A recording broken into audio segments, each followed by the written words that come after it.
আসসালামু আলাইকুম এভরিওয়ান।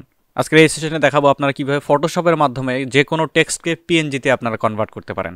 এখন পিএনজি বলতে কি, পিএনজি একটা ফরম্যাট, জেপিজি, জেপ্যাক, পিএনজি, তারপরে ওয়েব ফরম্যাট, অনেকগুলো ফরম্যাট থাকে। আমরা একটা টেক্সটকে কিভাবে, অনলি একটা টেক্সটকে কিভাবে আমরা পিএনজিতে কনভার্ট করব।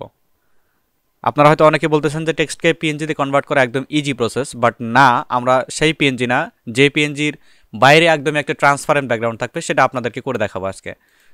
ওকে, তো আমি এখানে ফটোশপের মধ্যে চলে আসছি। ফটোশপে চলে আসার পরে এখান থেকে ক্রিয়েট নিউ, এই ক্রিয়েট নিউয়ে ক্লিক করব। আমি ক্রিয়েট নিউয়ে ক্লিক করলাম।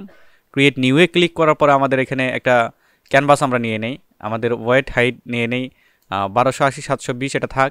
তারপরে অবশ্যই আমাদের যে কাজটা করতে হবে, এখানে হোয়াইট ব্যাকগ্রাউন্ড যেটা রয়েছে, এখানে দেখুন, এখানে যদি আমরা দেখি, একটু ওয়েট করি,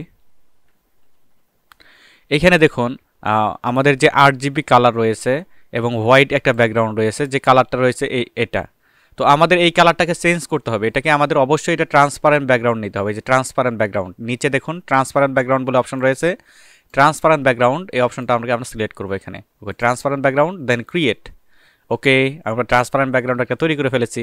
দেন আমরা যদি এখানে টাইপ করি মধু, টাইপ করি মধু, বাংলা করে নেই আগে, DHU, মধু। এখন এইটাকে যদি আমি এখান থেকে সেভ দেই, এখান থেকে ফাইল থেকে সেভ অ্যাজ যদি আমি এখানে যদি জেপিজি, পিএনজি অথবা যদি এখানে ইয়া করে দেই, দেখুন আপনাদেরকে একটা ম্যাজিক দেখাবো। কিন্তু এখানে একটু যদি স্ক্রল করি, স্ক্রল করলে আমরা এখানে অনেকগুলো ফরম্যাট দেখতে পারবো। এখানে জেপিজি রয়েছে, এই যে পিএনজি রয়েছে, পিএনজিতে আমরা একটা টেক্সটকে ইয়া করে দেই সেভ, এটা ডেস্কটপে সেভ হবে, সেভ।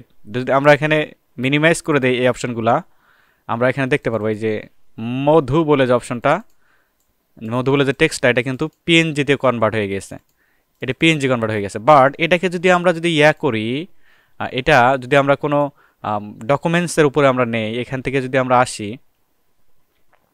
এখানে ফটোশপের উপরে আমরা আসি, ফটোশপ, এটা কিন্তু প্রপার পিএনজি হয়নি। প্রপার পিএনজি হয়নি মানে এটা আসলেও প্রপার পিএনজি হয়নি। এটা যখন আপনি অন্য কোনো ব্যাকগ্রাউন্ডের উপরে নিয়ে সারবেন, দেখবেন এই যে ফরম্যাটটা, এই ফরম্যাটটা আপনার চলে আসবে। তো আমাদেরকে কী করা প্রয়োজন, এই যে ফাইলের আবারও এখানে ক্লিক করব, ফাইলের আবারও এখানে ক্লিক করলাম, করার পরে এখান থেকে এক্সপোর্ট যে অপশনটা, সেটা আমাদেরকে সিলেক্ট করে নিতে হবে। ওয়েট করব, এখানে একটু ওয়েট করব। আমরা এই যে টেক্সটটাকে বাইরে ক্লিক করব। অবশ্যই টেক্সট সিলেকশন অবস্থায় কিন্তু এক্সপোর্ট অপশনটা আসবে না।